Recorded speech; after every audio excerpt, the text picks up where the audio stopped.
Okay, here's another form or option of hojolata that you may make. Remember, that's tin art, art on tin. So I'm going to try to redo this exact one.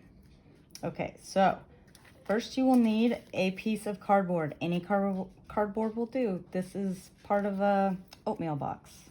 You'll need a piece of foil, and you need the shiny side on the outside, remember? Because they used tin because it was shiny.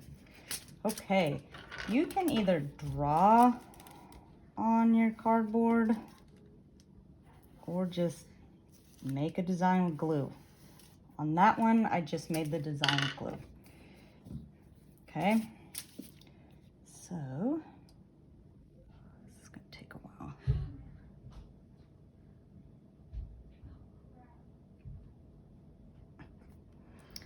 I'm gonna just for time's sake, this.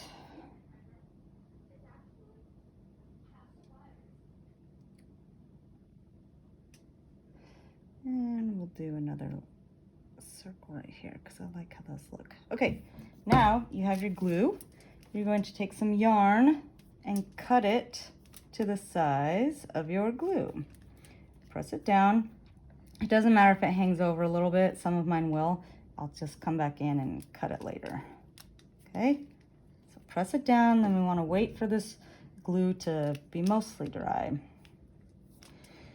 Okay, let's see. So it looks like I need to cut some more.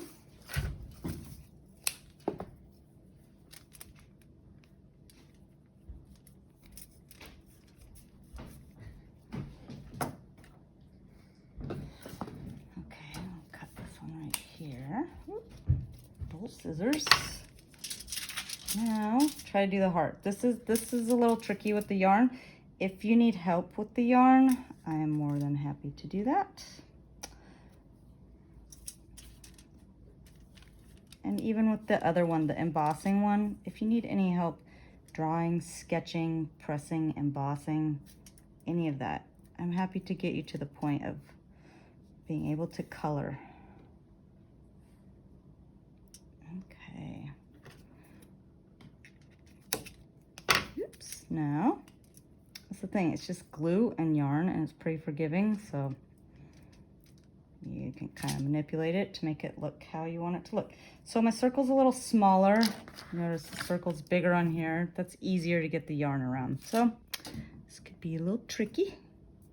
But we'll see. Maybe this one will do. Sticking to my fingers.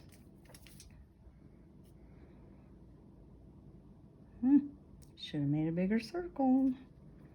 Okay, so I'm gonna leave this like this for a couple minutes to let it dry. Then I'll go back in with my scissors and cut it. So we're gonna use Q-tips a couple times in this project.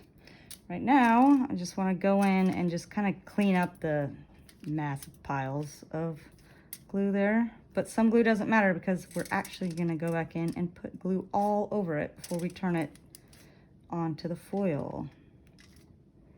Okay, clean that up.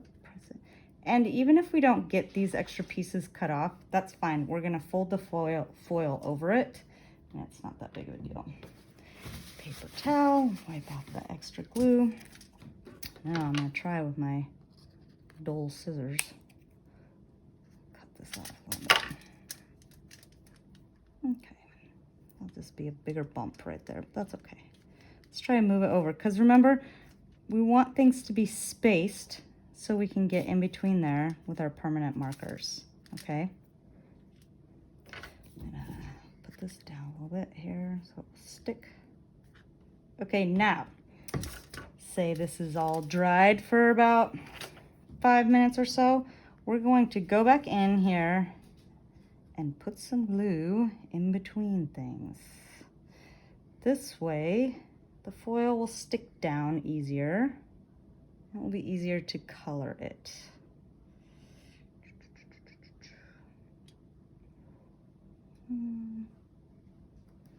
Okay, and if you want to kind of spread it out and make it less bumpy, go ahead and do that. Okay, I'm all gluey. Okay, now, hands off. Remember, we want it to be on the shiny side, so we're gonna put this face down on the dull side, okay?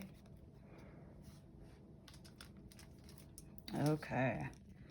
I just like to press it there for a second.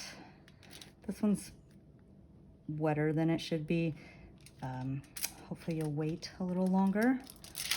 Then you're just gonna fold it up like you're wrapping a present.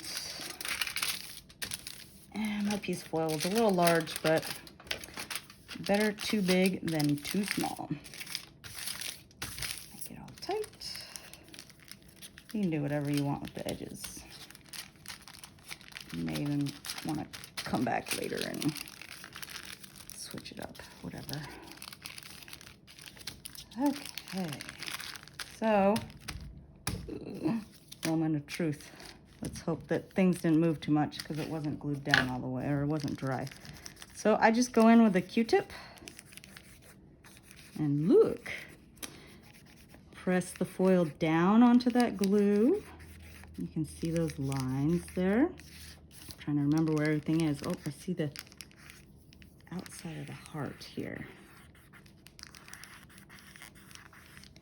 And this actually, you can go back in even a day later with the Q-tip and press it down a little more and bend it against that yarn, and it will make it pop a little more. So, okay.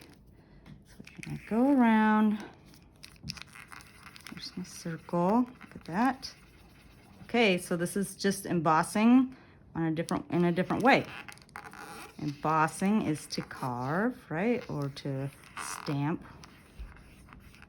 out, make a design in something. Okay, so I'm just doing this the quick way. And if you let it kind of dry a little bit, go back in, Q-tip again. All right, now I'm gonna start coloring it. I think you get the idea. It's really, so this important part of the lesson, it's really important to let things dry for a few minutes before you start getting too excited. Okay, so I'm gonna do the inside here. I really like this royal blue for some reason today. Color that. And I'm gonna color this color over here. If you have a permanent marker that isn't really coloring a color you like, then just use a different color. Doesn't matter, it's your project. I have also found if you put rubbing alcohol on a Q-tip, it will help get the Sharpie off if you want a whole new color. Okay. So, just keep coloring until you make your own hojolata as beautiful as you want it to be. Okay? And then color, color, color, and it will look something like this. And really quick, I just want to show you, even today, a day later, I went back in and was still pressing it with the Q-tip and creating more depth there, which really makes it pop a little bit more. And there you go. Have fun.